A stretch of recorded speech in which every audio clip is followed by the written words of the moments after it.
நெஞ்சை பூ போல் கொய்தவளே, என்னை ஏதோ செய்தவளே. இப்போ இந்த நிமிஷம் நான் எவ்வளோ சந்தோஷமா இருக்கேன் தெரியுமா இலக்கியா? அவ்வளோ சந்தோஷமா இருக்கு. காதலிச்ச பொண்ணை வீட்டு சம்மதத்தோட கல்யாணமும் பண்ணிக்க போறேன். இப்பதான் உங்களுக்கு சந்தோஷமா இருக்கா? ஏன் அப்ப நேத்துலாம் உங்களுக்கு சந்தோஷமா இல்லையா? அதை ஏமா கேட்குற? உன்னதான் பொண்ணு பார்க்க போறாங்கன்னே எனக்கு தெரியாது. அப்புறம் முந்தா நேத்து அப்பா வந்து உனக்கு ஒரு பொண்ணு பார்த்துருக்கேன் அப்படின்னு மட்டும்தான் சொன்னாங்க. அது யாரு என்ன எதுவுமே சொல்லலை. இல்லைப்பா எனக்கு அது பிடிக்கல விருப்பம் இல்லைன்னு சொல்றதுக்குள்ள அவரு என் பையன் மேலே எனக்கு நம்பிக்கை இருக்கு, நான் சொல்றத அவன் நிச்சயம் கேட்பான் அப்படி இப்படின்னு சொல்லிட்டு நான் சொல்றதே காதில் வாங்காம பேசாம போயிட்டாங்க. என் மனசுல நீதானு நான் உறுதியா இருக்கும்போது நான் எதுக்கு பயப்படணும் அப்படின்னு சொல்லிட்டு நானும் அதை பெருசா எடுத்துக்கல விட்டுட்டேன். சரி பொண்ணு பார்த்துருக்கேன்னு தானே சொல்றாங்க, இன்னும் வீட்டிலலாம் போய் பேசல அப்படி இப்படின்னு தான் சொன்னாங்க. சரி ஓகே பேசட்டும் அப்படின்னு நினச்சிட்டு இருந்தேன். அப்புறம் நேற்று காலையில் எப்பயும் போல நான் முழிச்சிருந்தேன். அப்போ அம்மா கிட்டே கேட்டேன் எங்கம்மா அப்பான்னு கேட்டதுக்கு பிறகு தான் அம்மா சொல்கிறாங்க உனக்கு பொண்ணு பார்க்கறதுக்காக ஆச்சியும் அப்பாவும் போயிருக்காவ அப்படின்னு. நான் அப்போ கூட யோசித்தேன் நம்ம 2 பேரும் லவ் பண்ணுறது தான் ஆச்சிக்கு தெரியுமே, பிறகு எதுக்கு அப்பா கூட போனாங்கன்னு. ஒருவேளை அப்பா கூப்பிட்டோன்னா வேற வழி தெரியாமல் போயிட்டாங்க போல அப்படின்னு சொல்லிட்டு நானும் சரியான யோசனை. இந்த நினப்பில் தான் நான் ஃபோனும் எடுக்கல, எனக்கு மனசும் சரியில்லை. அட என்னடா நம்ம இப்படி இலக்கியாவை லவ் பண்ணிட்டு இருக்கோம்னு அப்பாட்ட சொல்லலான்னு பார்த்தா அதுக்குள்ள அப்பா இப்படி போய் அடுத்து வேலையை பார்க்க ஆரம்பிச்சிட்டாங்களே. இப்போ அவங்க வீட்டில் போய் பேசிட்டு என்ன வந்து சொல்லுவாங்க, நம்மகிட்ட கேட்டிருந்தா நம்மளே பிடிக்கலன்னு சொல்லியிருப்போமே, ஏன் கேட்காம இதெல்லாம் பண்ணுறாங்கன்னு அவ்வளோ குழப்பம். அந்த குழப்பத்திலேயே தான் இருந்தேன். இன்னைக்கு நான் காலையில் இப்போ வர வரைக்குமே எனக்கு உன்னதான் பார்த்துட்டு வந்தாங்கன்னு ஒருத்தருமே சொல்லலை. ஆ, ஓஹோ, உங்களுக்கு தெரியாம தான் இதெல்லாம் நடந்திருக்கு. அதனால தான் அப்ப நீங்க என்கிட்ட பேசாம இருந்திருக்கீங்க. நான் உங்களை போய் தப்பா நினைச்சிட்டேன். இப்போவாது புரிஞ்சுக்கிட்டியா? புரிஞ்சுது. ஆனா ஒரு நிமிஷம், உங்களுக்கு தான் தெரிஞ்சிருச்சுல வேற பொண்ணு பாக்குறாங்கன்னு. என்னதான் லவ் பண்றேன்னு ஏன் நீங்க சொல்லல? அட சொல்லக்கூடாதுன்னு இல்லை, என்கிட்ட அதில் உனக்கு விருப்பம் இல்லையா, வேற யாரையும் விரும்புறியா எதுவுமே கேட்கல. உங்கள் வீட்டுக்கு காலையில் வந்ததே எனக்கு தெரியாது. நான் அம்மாட்ட கேட்டதுக்கு அப்புறம் தான் அம்மா சொல்கிறாங்க. புரிஞ்சு போச்சு மாமா, புரிஞ்சு போச்சு, நல்லா புரிஞ்சு போச்சு. என்ன புரிஞ்சுது உனக்கு? வேற பொண்ணு பார்த்துட்டாங்க, இவ கூட இருந்து சலிச்சுதான் போச்சு. இவளை விட நல்ல பொண்ணு அழகா இருந்தா நம்ம அப்படியே அங்க ஜம்ப் பண்ணிடலாம் அப்படின்னு சொல்லி தானே இருந்திருக்கீங்க. அவ்வளோதான் உனக்கு என் மேலே நம்பிக்கையா? நம்பிக்கை இருந்துச்சு. ஆனா நேத்து பிரச்சனை வந்தப்போ நீங்க சொல்லாம இருந்ததுல லைட்டா டவுட் வருதே. அட லூசு குட்டி, அப்படிலாம் ஒன்றுமே கிடையாது. நான் வாழ்ந்தாலும் உன் கூட தான், நான் செத்தாலும் உன் கூட தான். அட லூசு மாமா, வீட்லயே கல்யாணம் கன்ஃபார்ம் ஆயிடுச்சு, செத்தா அது இதுன்னு அபசகமா பேசிக்கிட்டு. அப்படி இல்லைடா சொல்கிறேன், என் லைஃப் மொத்தம் உன் கூட தான்னு முடிவே பண்ணிட்டேன். இப்போ வீட்டில் ஒத்துக்கிட்டாங்க சரி, அப்படியே ஒத்துக்கிடலை பெரிய பிரச்சனை அப்படின்னாலும் நான் வீட்டுக்காக நான் என்னைக்கு வேண்டான்னு சொல்லியிருக்கவும் மாட்டேன், உன்னை விட்டு போயிருக்கவும் மாட்டேன். அப்படி போனால் என் குற்ற உணர்ச்சியே என்னை கொண்டிருக்கும். இப்படிப்பட்ட நல்ல பிள்ளையை ஏமாத்திட்டமேனு காலம் ஃபுல்லாக எனக்கு அது வலிச்சிருக்கும்.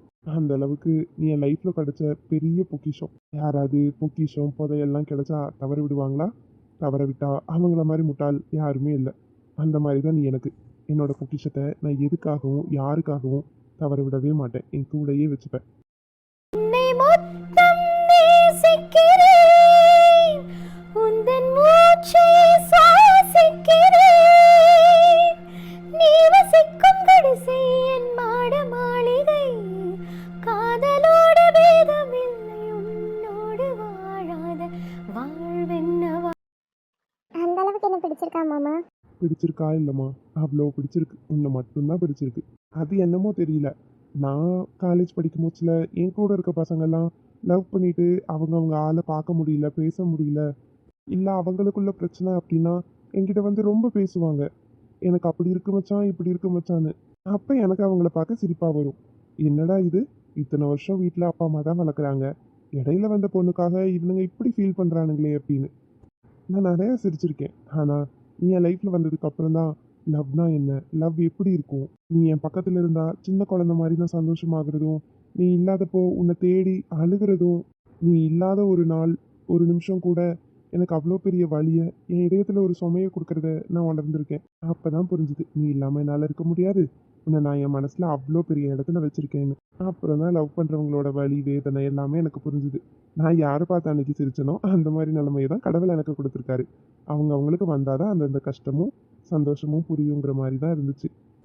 ஒரே ஊரில் தான் இருக்கோம், ஆனால் நான் உன்னை எவ்வளோ நாள் மிஸ் பண்ணி ஃபீல் பண்ணி அழுதுருப்பேன் தெரியுமா? அழுவீங்களா? அதுவும் எனக்காக? ஆமாண்டி, உனக்கு தெரியாது.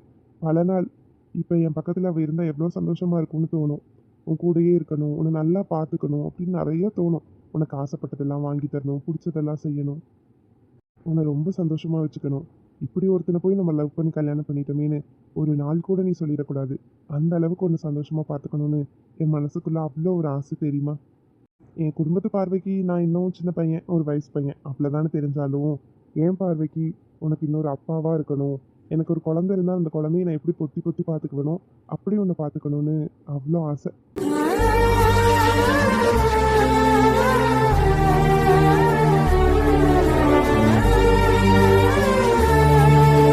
ஏ லூசு, எதுக்கு அழுகுற?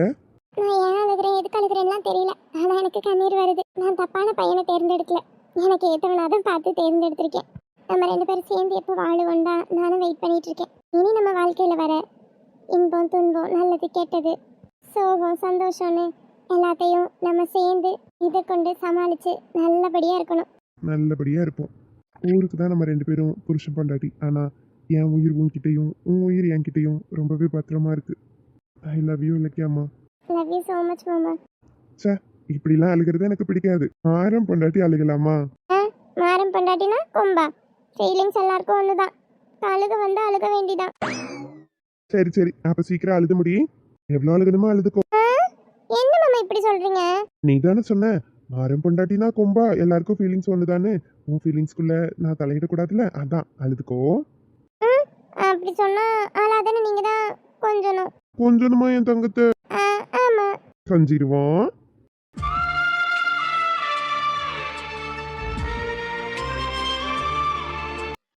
நீராட்டும் நேரத்தில் என்னென்னையாகின்றாய், வாலாட்டும் நேரத்தில் என் பிள்ளையாகின்றாய்.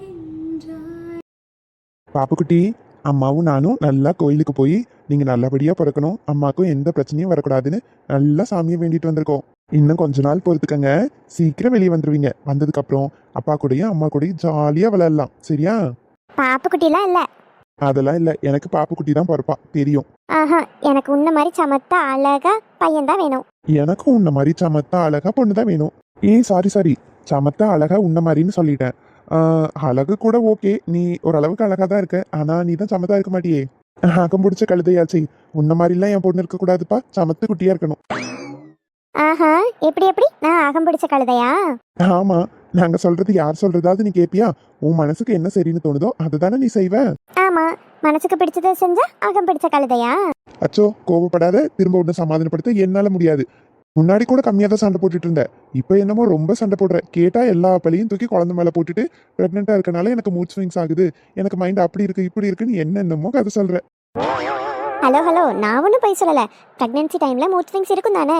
நிச்சயம் இருக்கும், நான் இல்லைன்னு சொல்லவே கிடையாது. ஆனா ஓரளவுக்கு இருக்கலாம். எந்நேரமும் மூட் ஸ்விங்ஸ்ல இருக்கலாமா? அதெல்லாம் உனக்கு சொன்னா புரியாது. நீ பொண்ணா பிறந்திருந்தா தானே உனக்கு புரியும். அடுத்த ஜென்மன்னு ஒன்று இருந்தா நான் உனக்கு புருஷனாவும் நீ எனக்கு பொண்டாட்டியாவும் இருக்கணும். அப்பதான் நான் இப்ப என்னென்ன வழி ஃபீல் பண்றேன்னு உனக்கு புரியும். ஆஹா, அடுத்த ஜென்மத்திலேயாவது கொஞ்சம் சந்தோஷமா நீ இல்லாம இருக்கலான்னு பார்த்தேன். அப்பயும் நீ தான் வருவியா? எது? ஒன்றும் இல்லை, சும்மா. அதானே பார்த்தேன். ஏன் அதிமா, இப்ப கொஞ்சம் வயிறு தெரியுதுல? ஆமாம்மா, கொஞ்சம் வயிறு தெரியுது. ஆனா சாரி எல்லாம் கட்டியிருக்கனால ரொம்பவே வயிறு பெருசா இருந்த மாதிரி தெரியுதுல? ஆமா.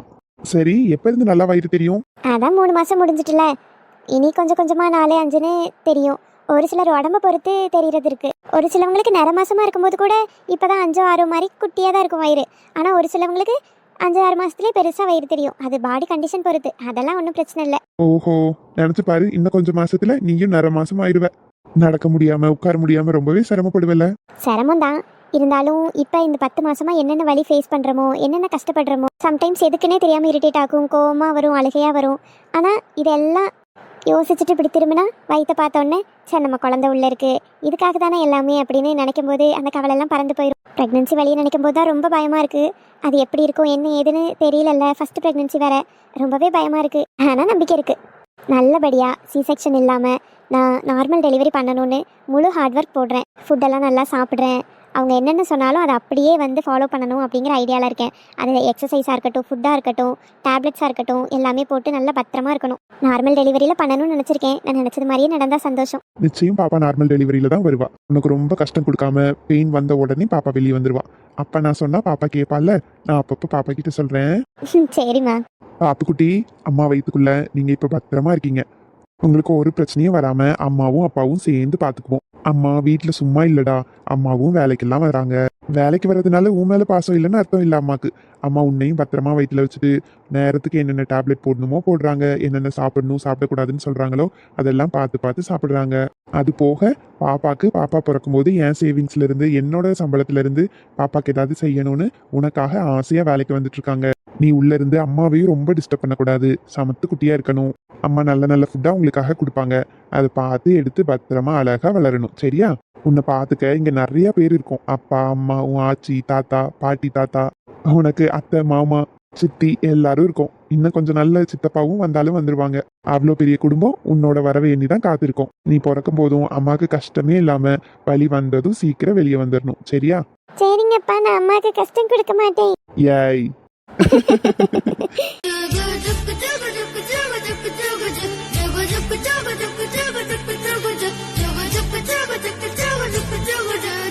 அன்பே நான் உறங்க வேண்டும், அழகான இடம் வேண்டும், கண்களில் இடம் கொடுப்பாயா? யாரும் எப்படி இருக்கு? சூப்பரா இருக்கு மேடம் உங்க ரூமு. இந்த ரூம்ல இருந்து தான் ஸ்கூல் படிக்கும்போது திருட்டுத்தனமா உன்கிட்ட ஃபோன் பேசினது, காலேஜ் படிக்கும்போது பேசினது எல்லாமே இங்க இருந்து தான். திருட்டுத்தனமா உன்னை லவ் பண்ணி உன்கிட்ட ஃபோன் பேசிட்டு இருந்தேன். இப்போ உன்னையே கூட்டிட்டு இந்த வீட்டுக்கு வந்து நிக்கிறேன். சே, எவ்வளோ நல்லா இருக்குல்ல? பாத்தியா, அதுக்குன்னு ஒரு நேரம் வரும்போது எல்லாம் தன்னால நடக்கும். நீ இவ்வளவு நாள் அம்மா பேசலையேன்னு வருத்தப்பட்டுட்டு இருந்த, இப்ப எப்படி பேசிட்டாங்கல்ல? தன்னாலலாம் நடக்கல, உன்னாலதான் நடந்துச்சு. அப்படிலாம் இல்லம்மா. என்னதான் கோபம் வெளியே இருந்தாலும் அவங்களுக்கும் தான் பெத்த பிள்ளைகிட்ட பேசாம இருக்குமேன்னு ஒரு சின்ன வருத்தம் இருக்கதான் செய்யும். அதனால நானும் வந்து பேசணும்னா அவங்க புரிஞ்சுக்கிட்டாங்க, அவ்வளவுதான். நீ எனக்காக வந்து பேச மட்டுமா செஞ்ச? அடிக்கிற மழை வெயில் குளிர்னு தினமும் எங்கள் வீட்டு முன்னாடி வந்து நின்று எங்கள் அம்மாவை எப்படியோ கன்வின்ஸ் பண்ணி தான் எங்கள் அம்மா வழிக்கு வந்திருக்காங்க. அது எங்கள் அம்மாவே என்கிட்ட சொன்னாங்க தெரியுமா? நான் உன்னை கல்யாணம் பண்ணும்போது ஒரே ஒரு விஷயம் தான் நினச்சேன். இவனை நம்பி போயிருக்க பாரு, நாளைக்கு எப்படி நிற்க போகிறேன்னு எங்கள் அம்மா ஒரு வார்த்தை சொன்னாங்க. நான் என் மனசுக்கு பிடிச்சவனை நம்பி போகிறேன், கடைசி வரைக்கும் அவன் என்னை நல்லா பார்த்துக்குவான், உங்கள் வாயால் நீ பார்த்த செலெக்ஷன் சூப்பர் தான் சொல்லணும், அப்படி நம்ம வாழ்ந்து காட்டணும்னு என் மனசில் ஒரு எண்ணம் இருந்துச்சு. அது நிறைவேறிடுச்சு. எங்கள் அம்மா என்கிட்ட வந்து, நான் உனக்கு இப்படி ஒரு பையன் பார்த்துருந்தா கூட இந்த அளவுக்கு சூப்பராக பார்த்துருக்க மாட்டேன், அவ்வளோ நல்ல பையன், உன்னை புரிஞ்சுக்கிறதையா இருக்கட்டும், உன்னை பார்த்துக்கிற விஷயத்துலையா இருக்கட்டும், அவ்வளோ நல்லா பார்த்துக்கிறான் அந்த பையனை வாழ்க்கையில் என்றைக்கும் மிஸ் பண்ணிடாத, உனக்கான ஆள் அவன்தான் அப்படின்னு சொன்னாங்க தெரியுமா? அந்த அளவுக்கு நீ என்னை அப்படி வச்சு பார்த்துக்கிற, அதனால தான் அவங்க சொன்னாங்க. சந்தோஷமா இருக்குமா? எனக்கும் ரொம்ப சந்தோஷமா இருந்துச்சு தெரியுமா? சரி வா, அதான் நைட் ஆயிட்டுல, டின்னர் ரெடி பண்ணியிருப்பாங்க, நம்ம போய் நேரமாக சாப்பிட்டு வந்து இந்த ரூமை பற்றின பல கதை நம்ம பேசலாம். சாப்பிட்டுக்கலாம் இரு. ஏன் அம்மு, நீ இவ்வளோ பெரிய வீட்டில் நல்லா வசதியாக வாழ்ந்தவ, உன்னை கொண்டு போய் எங்களோட சின்ன வீட்டில் வச்சிருக்கேன்னு உனக்கு எதுவும் வருத்தமா? அட லூசு, ஏன் இப்படி கேட்குற? இல்லைம்மா, நம்ம கல்யாணம் முடிஞ்சு ஒரு 2 தடவை வீட்டுக்கு வந்திருப்போம். இங்கே உங்கள் அம்மா ஒரு மாதிரி மூஞ்சில் அடிச்ச மாதிரி பேசுகிறாங்கன்னு, இனிமேல் அவங்க வீட்டுக்கு நம்ம போக வேண்டாம் அப்படின்னு உனக்கு ஆசை இருந்தாலும் எனக்காக கட்டுப்படுத்திட்டு வராமையே இத்தனை நாள் இருந்துட்டேன். இப்போ தான் வந்திருக்க. உன் ரூம்க்கே இன்னைக்கு தான் நான் வந்திருக்கேன். பார்த்தா உன் ரூமில் ஏசி, உனக்கு பிடிச்ச மாதிரி கலரு, பெட்டு, லைட்டிங்ஸ்னு எல்லாமே உனக்காக பார்த்து பார்த்து செஞ்சுருக்காங்க. இவ்வளோ பெரிய வீட்டில் இருக்க, இந்த மாதிரி ஒரு வீடு, இந்த மாதிரி ஒரு வசதி, ஏன் சமையலுக்கு மற்ற வேலைக்கு வேலைக்காரங்கெல்லாம் வச்சுருக்கீங்க, அந்த மாதிரி ஒரு இடத்துல இருந்து இப்போ நான் உன்னை கொண்டு போய் எங்கள் வீட்டில் வச்சுருக்கேன்னு நீ வருத்தப்படுறியாமோ? அம்மோ, நான் உன்கிட்ட பல தடவை சொல்லிட்டேன், எனக்கு என்ன நான் வசதியாலும் இப்போ நீ தானே என் கூட இருந்து பார்த்துட்ட, நீ வேணும் தான் நான் ஆசைப்பட்டேன். இப்போ என் கண்ணு முன்னாடியே நீ இருக்க, எனக்கு என்னனாலும் நீ தான் ஓடி வந்து பார்த்துக்கிற, அதுக்கு மேலே எனக்கு என்ன வேணும்? காசு பணம் இன்னைக்கு வரும் நாளைக்கு போகும். காதல் அப்படி இல்லை, ஒரு தடவை இழந்துட்டு இழந்துடலாம். மனசில் அது மட்டும் நினைச்சிருந்தேன், காசு நம்ம என்னைக்குனாலும் சம்பாரிச்சிக்கலாம், ஆனால் ஒரு நாள் உரை இழந்துடக்கூடாதுன்னு. அதில் தான் நான் வைராக்கியமாக இருந்தேன். அந்த வைராக்கியத்தினால தான் நீயும் நானும் இப்போ கல்யாணம் பண்ணி சந்தோஷமாக இருக்கோம். நீ இப்படிலாம் நினச்சிட்டு இருக்கக்கூடாது, சரியா? I love you so much தங்கம். நீ இல்லைன்னா நான் ஒன்றுமே இல்லை, அதான் உண்மை. லவ் யூ மயிலு. சீக்கிரம் நம்மளும் நல்ல நிலைமைக்கு வருவோம். உங்கள் அம்மா வீடு என்ன, அதை விட பெரிய வீடு கட்டி என் மகாராணியை நான் ராணி மாதிரி பார்த்து வந்த துணையே வந்து அணையே, அந்த உள்ள சந்திரனை சொந்தம் கொண்ட சுந்தரியே, சாமி கிட்ட சொல்லி வச்சு சேர்ந்தது இந்த செல்ல கிளியே. சரி தங்கம், வா போய் சாப்பிடுப்பா. எனக்கு பசிக்கலையே. பசிக்கலையா? ஏன்? இங்கே கொஞ்சம் வேற வேலைக்கு, அதான். இருது இருவுயிர் குளிருது, காதல் உறவு சொல்லவாடி நகருது நகருது ஒரு விரல் நகருது மோட்ச வழி தேடி கடலலை ஏய் என்ன பண்ற? ஆ நான் ஏன் பொண்டாட்டியே சைட் அடிக்கிறேன்? ஏன் எனக்கு அதுக்கு கூட உரிமை இல்லையா என்ன? ஆ இருக்கு இருக்கு. இங்க பாரு, எங்க பாத்துட்டு இருக்க? ஏன் மூஞ்சி பாரு. போ. போகணுமா? எங்க போறது? அது எனக்கு வெக்கமா இருக்கு. அட என்னடா இது, கல்யாணம் ஆக்கி 2 வருஷத்துல திடீர்னு இப்ப வெக்கம் வந்திருக்கு. அது இது என்னோட ரூம்ல இல்ல. என்னோட ரூம்ல இன்னைக்கு தானே நீ ஃபர்ஸ்ட் டைம் இப்படி இருக்க, அதான். அட இங்க பாரு. என்னன்னு சீக்கிரம் சொல்லு, நான் சாப்பிட போகணும். சாப்பிடணுமா? ஆமா. கொஞ்ச நேரம் கழிச்சு சாப்பிட்டுக்கலாம். கொஞ்ச நேரமா இப்படியே பார்த்துட்டு தான் இருக்க போறியா என்ன? வேற என்ன பண்ணணும் என் பட்டுக்குட்டிக்கு? தேகங்கள் பரிமாற நம் உள்ளங்கள் இடமாறும் பேரின்ப பூஜைகளே உன் பெண்மைக்கு பரிகாரம் மழை இல்லாமலும் தென்றல் சொல்லாமலும் நம் நெஞ்சுக்குள் இப்போது லட்சம் ஓய் என்னாச்சு? என்ன போ அரவிந்துமான்னு சொல்லிட்டு வந்து கட்டி பிடிச்சுக்கிட்ட? என் புருஷன் தானே, நான் கட்டி பிடிக்க கூடாதா என்ன? பிடிச்சுக்கலாம்ப்பா, பிடிச்சுக்கங்க. அதான் பிடிச்சிருக்கேன். இப்படியே உன் கூட சந்தோஷமா பல வருஷம் வாழணும். நமக்குள்ள எந்த பெரிய சண்டையும் வரக்கூடாது. அப்படியே சண்டை வந்தாலும் நம்ம 2 பேரும் ஒருத்தருக்கு ஒருத்தர் ஈகோ பார்த்துட்டு அப்படியே விட்டுறக்கூடாது. எவ்வளோ பெரிய சண்டை வந்தாலும் உடனே பேசிடணும், சரியா? என்னை விட்டு நீயும் உன்னை விட்டு நானும் என்னைக்கும் பிரியக்கூடாது. பிரிய மாட்டோமா? என்னைக்கும் நம்ம சேர்ந்தே தான் இருப்போம். சரி, உனக்கு ஒரு சர்ப்ரைஸ் இருக்கு, வந்து உட்காரு. சர்ப்ரைஸா? அது என்ன சர்ப்ரைஸ்? நீ வா. உன் கொலுசு மணி போல நான் சினுங்கி சினுங்கிய கிடக்க என் வயசு பதநீரு நீ கலந்து கலந்து தேன் குடிக்க. அரவிந்துமா, என்னது இதெல்லாம்? டீச்சர் அம்மாக்கு பார்த்தா கண்ணு தெரியலையா? கொலுசு. எதுக்குமா இதெல்லாம்? என்னோட பிறந்த நாள் பரிசு. டேய், பர்த்டே நேத்தே முடிஞ்சு போச்சே. பர்த்டே நேத்தே முடிஞ்சிருச்சு தான். என் செல்ல பிள்ளைக்கு தங்க கொலுசு போட்டு விடணும்னு ஆசை. அதுக்காக நான் அமௌண்ட்டும் சேர்த்து வச்சேன். கடைசி நேரத்தில் அது கொஞ்சம் சேர்க்க முடியாமல் போயிடுச்சு. இருந்தாலும் என் தங்க பிள்ளைக்கு பர்த்டே கிஃப்டாக எதுவுமே கொடுக்கலையேன்னு வெள்ளி கொலுசு வாங்கி வச்சுருந்தேன். நீ எதுவும் கிஃப்ட் கொடுக்கலையா? ஏண்டா, எங்க அம்மாவை சமாதானப்படுத்தி என் கூட பேச வச்சதே எனக்கு லைஃப் டைம்ல பெரிய கிஃப்ட். இருந்தாலும் என் தங்க பிள்ளைக்கு ஏதாவது பொருளாக வாங்கி தரணும்ல, அதான் நான் நேத்தே வாங்கி வச்சுட்டேன். இன்னைக்கு கொடுக்கலான்னு வச்சுருந்தேன். நேத்து தான் பர்த்டே, அப்ப நேத்தே வாங்கி வச்சுட்டு இன்னைக்கு ஏன் கொடுக்கலான்னு வச்சிருந்த? அதான் நேற்று உங்கள் அம்மா இங்கே வர சொன்னாங்கல்ல, நீ கூட நேற்று ஈவினிங் என்கிட்ட என்ன சொன்ன? நாளைக்கு ஸ்கூல் முடிச்சுட்டு அப்படியே அம்மா வீட்டுக்கு போகலாமா, அங்கேயே ஸ்டே பண்ணலாமான்னு கேட்டேன். அப்படி பார்த்தா ஒரு 2 வருஷம் கழிச்சு உன்னோட ரூம் உன் வீட்டுக்கு நீ சந்தோஷமா வர. இவ்வளோ நாள் அம்மா பேச மாட்டாங்க, கோவத்தில் இருக்காங்கன்னு வீட்டு பக்கமே வராதவ இன்னைக்கு சந்தோஷமா உன் வீடுன்னு உன் உரிமையோட வர. அப்போ நீ நார்மலாக இருக்கிறத விட இங்கே ரொம்ப சந்தோஷமா இருப்பல்ல. அந்த சந்தோஷத்தோட நாள் கூட என்னோட பரிசும் இருக்கணும்னு ஆசைப்பட்டேன். அதனால தான் இன்னைக்கு. பிடிச்சிருக்கா? ரொம்ப பிடிச்சிருக்கு. நான் கொலுசு கேட்டேன். நான் உன்ன சொன்னேன். என்னருகிலே கண்ணருகிலே நீ வேண்டுமே, முன்னடியிலும் முன்னருகிலே நான் வேண்டுமே. என்ன மேடம், இந்த 2 நாளா நான் இல்லைன்னு ரொம்ப சந்தோஷமா இருந்திருப்பீங்க போலயே. அப்பா, கரெக்டா கண்டுபிடிச்சிட்டீங்க. நான் கூட கண்டுபிடிக்க மாட்டீங்களோன்னு நினைச்சிட்டேன். ஓ, அப்போ உண்மையாவே நீங்க மிஸ் பண்ணல. அச்சா, ஒரு துளி கூட இல்ல. 0.000% தான். இன்னும் 2 நாள் நீங்க சேர்ந்து கூட இருந்துட்டு வந்திருக்கலாம். நான் உங்களை தேடவே இல்லை. அத்தையை தான் நான் ரொம்ப ரொம்ப ரொம்ப மிஸ் பண்ணேன். அப்படியா? அப்ப போய் உங்க அத்தையவே லவ் பண்ணு. ஆமா, லவ்னா என்ன, அன்பு தானே. நான் அவங்க மேலதான் ரொம்ப அன்பு வச்சிருக்கேனே. உனக்கு வர வர கொழுப்பு அதிகமாயிட்டு. ஒரு நேரம்லாம் என்ன பார்த்து ரகு ரகுன்னு உருகுவ. இப்பெல்லாம் கண்டுக்கிறதே இல்லை மேடம். உருகுறாங்க. நான் என்ன ஐசா உருகுறக்கு? காய்ஸ் பார்த்துக்கங்க, கல்யாணத்துக்கு முன்னாடி இருக்கிற மாதிரி கல்யாணத்துக்கு அப்புறம் இருக்க மாட்டாங்க. நம்ம 2 நாள் வெளியே போனா கூட சந்தோஷம் தான் நினைக்கிறாங்க. நம்மள மிஸ் கூட பண்ண மாட்டேங்கிறாங்க காய்ஸ். நம்ம தான் நம்ம பொண்டாடி இல்லாம ரொம்ப ஃபீல் பண்றோம். ஆனா அவங்களுக்கு துளி கூட இல்லை காய்ஸ், பார்த்துக்கங்க. ஆமா காய்ஸ், இந்த புருஷங்களும் அப்படிதான். அவங்க ஒன்றும் ஒழுக்கம் கிடையாது. இவங்களும் கல்யாணத்துக்கு முன்னாடி நல்லா தான் இருந்தாங்க. இவரு என்ன ஒன் சைடா லவ் பண்ணாரு. என்கிட்ட லவ் சொல்றக்கே தைரியம் இல்ல, பயந்தாங்கோலி. ஏய், நான் ஒன்றும் உங்ககிட்ட பேசலப்பா. நான் நம்ம ஃபேமிலிஸ்ட்ட பேசிட்டு இருக்கேன். நீங்க கேளுங்க. லவ் சொல்றக்கே தைரியம் இல்லை, இருந்தாலும் தினமும் என்னை பார்க்க வந்துருவாரு. ஏதாவது ஒரு மூளை முண்டு முடுக்குன்னு எங்க நின்னாலும் என்னை பார்த்து ஒரு ஸ்மைல் பண்ணிட்டு போயிடுவாரு. சில நாள் அவர் என் பின்னாடி வராருன்னு எனக்கே தெரியாது, அந்த அளவுக்கு வருவாரு. வருஷ கணக்கா சுத்தி கடைசி வரைக்கும் லவ்வே சொல்லலையே. எங்க வீட்டுல ஒரு மாப்பிள்ளை பார்த்தாங்க. அந்த கதையெல்லாம் உங்களுக்கு நல்லாவே தெரியும்ல. அந்த கல்யாணம் ஏன் ஸ்டாப் ஆச்சு, எப்படி எங்க கல்யாணம் நடந்துச்சு, எப்படி இவர் தாலி கட்டினாருன்னு. அதை யாராவது பார்க்காம இருந்தீங்கன்னா உன்னோட தான் என் ஜீவன் பிளேலிஸ்ட்ல இருக்கும், போய் செக் பண்ணி பாத்துருங்க.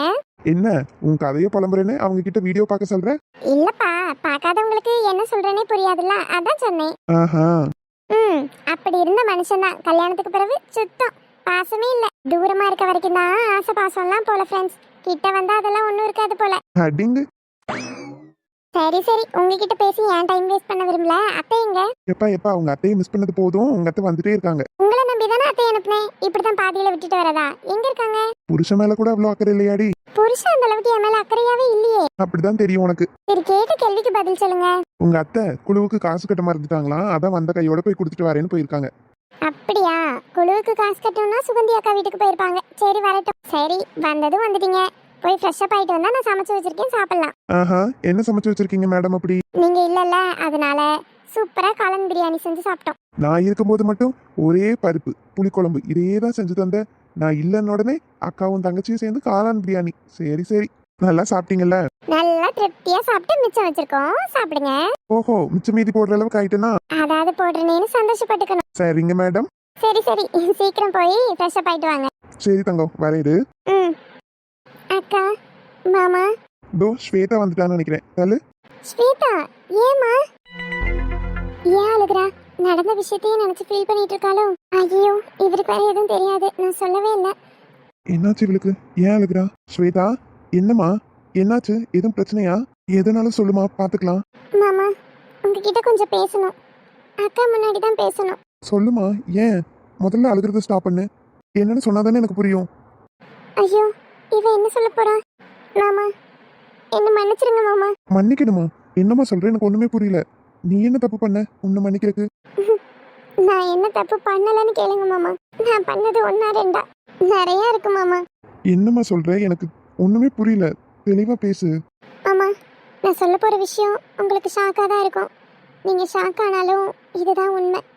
இதை கேட்டுட்டு என்ன கேவலமா நினைக்காதீங்க மாமா. தயவு செஞ்சு என்ன மன்னிச்சிருங்க. என்னம்மா என்னென்னமோ சொல்ற? சொல்றேன் மாமா.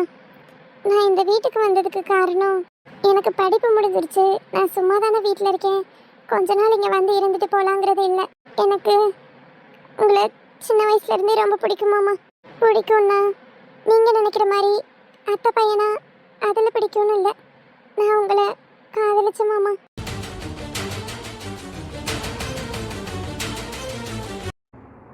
என்ன ஸ்வேதா சொல்ற? ஆமாம் மாமா, உங்களை நான் ரொம்ப லவ் பண்ணேன், ரொம்ப ரொம்ப லவ் பண்ணேன். நீங்கள் தான் என் உலகம், நீங்கள் தான் என் லைஃப், நீங்கள் இல்லைன்னா என் லைஃபே இல்லைன்னு அந்த அளவுக்கு உங்களை நான் விரும்பினேன். ஆனால் என்ன, லவ்வை சொல்கிறதுக்கு பயம், தயக்கம் எல்லாமே என்கிட்ட இருந்துச்சு. அதனால் லவ் உங்ககிட்ட சொல்ல முடியாமல் போச்சு. எப்படியும் நான் லவ் சொன்னாலும் என்னை நீங்கள் வேண்டான்னு சொல்ல மாட்டீங்கன்னு ஒரு குருட்டுத்தனமான நம்பிக்கை வச்சுட்டேன் மாமா. உங்களுக்கு அத்தை பிள்ளைன்னு யாருமே இல்லை, நான் மட்டும்தான் இருக்கேங்கிறதுனால எப்படியும் வீட்டில் உங்களுக்கு பேசி கல்யாணம் பண்ணி தந்துடுவாங்கன்னு எனக்கு ஒரு நம்பிக்கை. நான் அதை பெருசாக எடுத்துக்கல. ஆனால் உங்களுக்கு கல்யாணம் நடந்துருச்சுன்னு நான் கேள்விப்பட்டப்போ உடஞ்சிட்டேன் மாமா, சுக்குநூறாக உடஞ்சிட்டேன். அப்புறம் விசாரித்து பார்த்தா அது லவ் மேரேஜ். நீங்கள் அக்காவை ரொம்ப வருஷமாக ஒன் சைடாக லவ் பண்ணி அப்புறம் ஒரு ப்ராப்ளம்னால கல்யாணம் பண்ணிட்டீங்கன்னு எல்லாம் கேள்விப்பட்டேன். நானும் உங்களை மறக்கிறதுக்கு எவ்வளவோ ட்ரை பண்ணேன் மாமா, ஆனால் என்னால் முடியலை, சுத்தமாக முடியலை. என் மனசு ஃபுல்லாக நீங்கள் இருக்கும்போது எப்படி உங்களை ஈஸியாக தூக்கி எறிகிறதுன்னு எனக்கு தெரியல. எனக்கு தெரியும் இது தப்பு தான். நீங்கள் கல்யாணமானவர்னு தெரிஞ்சும் ஓப்பனாக சொல்லணும்னா உங்களை அக்கா கிட்ட இருந்து பிரித்து நான் அடையணும்னு ஆசைப்பட்டேன் மாமா. ஸ்வேதா, நீ எனக்கு புரியுது மாமா. இதை நீங்கள் கேட்கும்போது உங்களுக்கு எவ்வளோ ஷாக்காக இருக்கும்னு எனக்கு புரியுது. ஏன்னா நீங்கள் எவ்வளோ கேவலமாக நினைப்பீங்கன்னு எனக்கு புரியுது. ஆனால் அப்படிப்பட்டவ தான் நான். உங்களுக்கு இன்னொரு உண்மையை சொல்லட்டுமா? இது அக்காவுக்கு தெரியும். என்னது?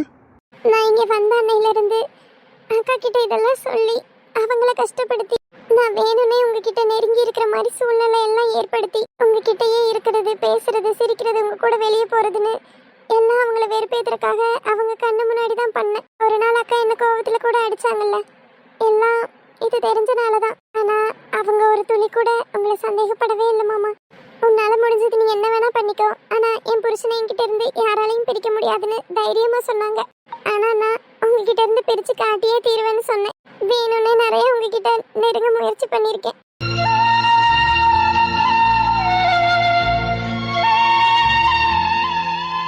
இவ்வளோ கெட்டது பண்ண எனக்கு அக்கா ஒரு பெரிய நல்ல விஷயம் பண்ணாங்க. ஸ்வேதா இருங்கக்கா, இப்போ நடந்த விஷயத்த நீங்க யார்கிட்டயும் சொல்ல வேண்டாம், அது என்னோட போகட்டும்னு நீங்க சொன்னீங்க. ஆனா என் மனசு அதுக்கு ஒத்துக்கல.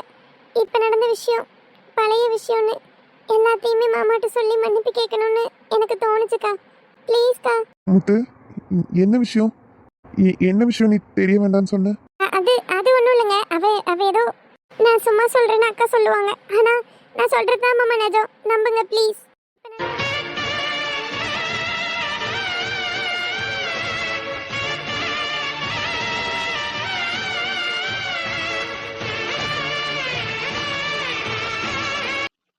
என்ன சொல்ற?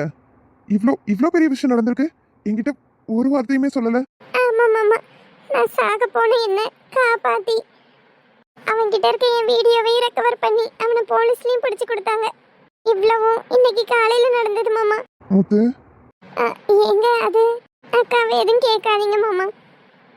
நான் உங்களை அடையணும்னு நினைச்ச விஷயமா இருக்கட்டும், இல்ல அதுக்கப்புறம் நடந்ததா இருக்கட்டும், எது உங்களுக்கு தெரிஞ்சாலும் நீங்களும் அத்தையும் மனசு போட்டு ரொம்ப குழப்பிப்பீங்க, கஷ்டப்படுவீங்கன்னு தான் அக்கா உங்ககிட்ட இருந்து மறைச்சாங்க. அது மட்டும் இல்ல, இங்க நடக்கிற பிரச்சனையெல்லாம் பார்த்து என் மேல கோபம் வந்து வீட்டை விட்டு வெளியே போன்னு நீங்க சொல்லிடக்கூடாதுங்கிறக்காக தான் எங்க அப்பாவையே நான் கன்வின்ஸ் பண்ணி எங்க வீட்டுல ரொம்ப கஷ்டம், கடன் ஆயிருச்சு, அது பிள்ளைக்கு தெரியக்கூடாது, தெரிஞ்சா கஷ்டப்படுவான்னு பொய் சொல்லி இங்க என்ன அனுப்புனாங்க. அதுவும் அத்தைக்கு தெரியாம நீங்க உங்களுக்குள்ளேயே வச்சிருந்தீங்க. என்ன சொல்ற ஸ்வேதா? மாமா மாமா என்கிட்ட போய் சொன்னாங்களா? ஆமா மாமா, அப்பாக்கு அந்த இடத்துல என்ன பண்றதுன்னு தெரியல. உங்க கல்யாணத்துக்கு பிறகு நான் பித்து பிடிச்ச மாதிரி இருந்தேன்னு அவருக்கும் தெரியும். நான் சொல்றது அவர் கேட்கலனா நான் ஏதாவது செஞ்சுக்குவேங்கிற பயத்திலேயே நான் சொன்னதெல்லாம் எனக்காக செஞ்சாரு. ஸ்வேதா ஸ்வேதா என்ன பண்ற? எந்திரி மா, எந்திரிமா. ஸ்வேதாமா, எலும்பு எதுக்கு இப்படி காலில் விழுந்துட்டு இருக்க? எலும்பு என்ன மன்னிச்சிட்டுன்னு சொல்லுங்க. அக்கா மாமா ரெண்டு பேருமே என்ன மன்னிச்சிட்டுன்னு சொல்லுங்க. ஐயோ மன்னிச்சிட்டோமா எலும்பு. ஆமாம்மா, எந்திரி. இனிமேல் உங்க ரெண்டு பேர் வாழ்க்கையிலையும் நான் வரமாட்டேன். அக்கா மாமா, நீங்க ரெண்டு பேரும் ரொம்ப சந்தோஷமா பல வருஷம் வாழணும், அதுக்கு என்னோட வாழ்த்துக்கள். நான் நாளைக்கு ஊருக்கு கிளம்புறேன். என்ன ஸ்வேதா திடீர்னு? பரவாயில்ல, நீ இருந்துட்டு பொறுமையா போலாம். இல்லக்கா, இதுக்கு மேலேயும் உங்க வாழ்க்கையில இடைஞ்சலா இருக்க நான் விரும்பல. நான் நாளைக்கே ஊருக்கு போறேன். அப்புறம் ஒரு முக்கியமான விஷயம், அத்தைக்கு மட்டும் இது தெரிய வேண்டாம். சின்ன வயசுல இருந்து என்ன மருமகன் என்கிட்ட அப்படி பேசுவாங்க. நாளைக்கு இந்த உண்மையெல்லாம் தெரியும் போது என்ன கேவலமா நினைப்பாங்க. தயவு செஞ்சு இது உங்களுக்குள்ளேயே வச்சுக்கோங்க. ஸ்வேதா ஸ்வேதா நில்லுமா. இங்க இவ்வளவு நேரம் என்ன நடந்துச்சு? அவ என்னென்னமோ சொல்றா. கடவுளே. ஸ்வேதா இவ்வளோ கொடுமை பண்ணியும் நம்ம மருமக அதை எல்லாமே பொறுத்துக்கிட்டு அதை பெருசாவே எடுக்காம அவளுக்கு ஒரு பிரச்சனைன்னு முன்னாடி போய் நின்று காப்பாத்திருக்கா. இவ குணம்லாம் யாருக்கும் வராது. இப்ப ஏற்பட்ட நல்ல மருமக நமக்கு கிடைச்சிருக்கா.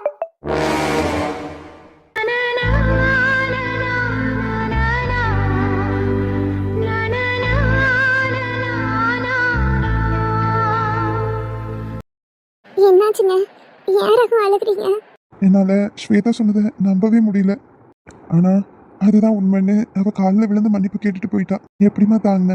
தன்னோட புருஷனை இன்னொருத்தி பங்கு போட வந்திருக்கான்னு தெரிஞ்சும் அவளை இந்த வீட்லயே வச்சு அவ பண்றதெல்லாம் பொறுத்துக்கிட்டு அவளுக்கு ஒரு பெரிய கஷ்டம்னு உதவி செய்ய எப்படி உனக்கு மனசு வந்துச்சு? உனக்கு உண்மையாவே ரொம்ப பெரிய மனசுமா. ஐயோ அப்படிலாம் ஒன்றும் இல்லை. அழுகாதீங்க ரகு. நீ ஏன் அழுகிற? நீங்க அழுகிறத பார்த்தா எனக்கும் அழுக வருது. எப்பேற்பட்ட பிள்ளை எனக்கு மனைவியே கிடைச்சிருக்கா, அதை நினைக்கும் போதே அவ்வளவு சந்தோஷமா இருக்குமா. உண்மையாவே உனக்கு ரொம்ப பெரிய மனசு. அப்படிலாம் இல்லை ரகு. கண்ணு முன்னாடி அவ சாகுறேன்னு நிற்கும் போது எனக்கு அவளுக்கு என்ன பிரச்சனைலாம் தெரியல. ஆனா எந்த பிரச்சனையா இருந்தாலும் அவளை எப்படியாவது காப்பாற்றணும்னு என் மனசுல தோணுச்சு. அதை தான் நான் முயற்சியும் பண்ணேன். ஒரு பிரச்சனை வந்தப்போ தைரியமா நின்று போராடி இருக்க, அதுக்கு என்னோட பெரிய பாராட்டு. அது போக அவ அப்படிப்பட்டவன் தெரிஞ்சும் அவ பண்றதெல்லாம் பொறுத்துட்டு சகிச்சுட்டு இருந்திருக்க. ஏன்னா அவ நம்ம வீடை நம்பி வந்த புள்ள, என் சொந்தக்கார பொண்ணு அப்படின்னு சொல்லி நீ அவ்வளோ நல்லா பார்த்துருக்கமா. ஐயோ நான் பண்ணதெல்லாம் ஒரு சின்ன விஷயம், அதையே நீங்க இப்படி பேசிட்டு இருக்கீங்க. முதல்ல அழுகாதீங்க ரகு. லவ் யூ முத்து. இன்னைக்கு இல்லை, என்னைக்கும் உன்னை விட்டு நான் பிரிய மாட்டேன், உன் கூட தான் இருப்பேன். இந்த மாதிரி எத்தனை பேர் வந்தாலும் அவங்க என்ன பண்ணாலும் நான் யார் கூடயும் அப்படி மயங்கி போயிட மாட்டேன். நீ இப்போ என்ன நம்பின மாதிரி எத்தனை வருஷம் ஆனாலும் இதே நம்பிக்கையோட மட்டும் என் கூட இருமா. நீ என் கூட இருந்தா நான் எதை வேணா செய்வேன். லவ் யூங்க. எனக்கு உங்களை பத்தி தெரியாதா? எத்தனை பேர் இருந்தாலும் நீங்க என்னதான் தேடுவீங்க, என்னதான் விரும்புவீங்கன்னு எனக்கு நல்லாவே தெரியும். அந்த நம்பிக்கை என்னைக்கும் உங்க மேல இருந்து போகாது.